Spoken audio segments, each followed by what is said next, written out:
mayroon po kaming nakikita doon na there are some violations, especially on Rule 13 of the Police Operational Procedure, which is the conduct of arrest.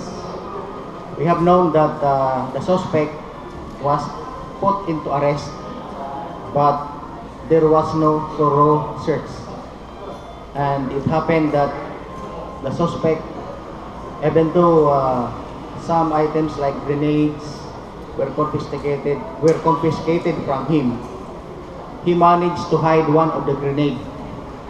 And this was not discovered because the search was not thorough enough, which is provided in our police operational procedure, that on the conduct of pat down or body search, the suspect should be properly searched.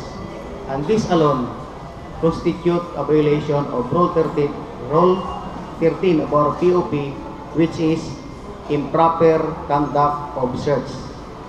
Okay lang sana ito kung walang nangyari, but later on, nung suspect ay nadala na sa police station, mayroon pa pala siyang granadang nakatago sa bandang sa may brief niya.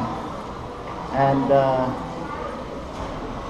it happened allegedly the suspect is quite mentally ill, and when he was already inside the cell, he asked the policeman there inside the police station to let him come out, otherwise he will have his another grenade which was concealed to be exploded. So as the story goes on, tinapon nga niya yan. Actually, before that, nagkaroon muna ng parang negotiation. In fact, mayroong isang retired PNP personnel doon na pumunta doon para to convince the suspect to hand his grenade safely. But it did not happen, and an untoward incident instead occurred. So there was an explosion, and one of the retired personnel was killed on the process. And according to our investigation, after the explosion, there were some policemen who neutralized the suspect.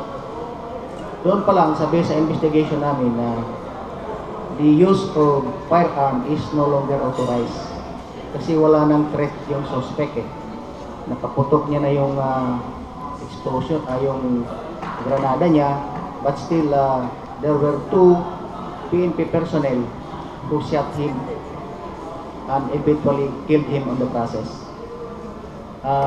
This alone constitute a crime of violation of law, which is murder or homicide depending on the presentation later on, and this constitute a grave misconduct.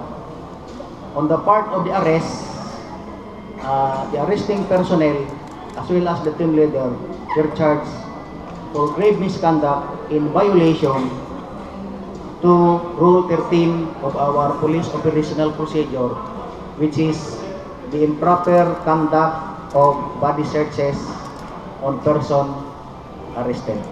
Sir, follow up lang, sir. Grave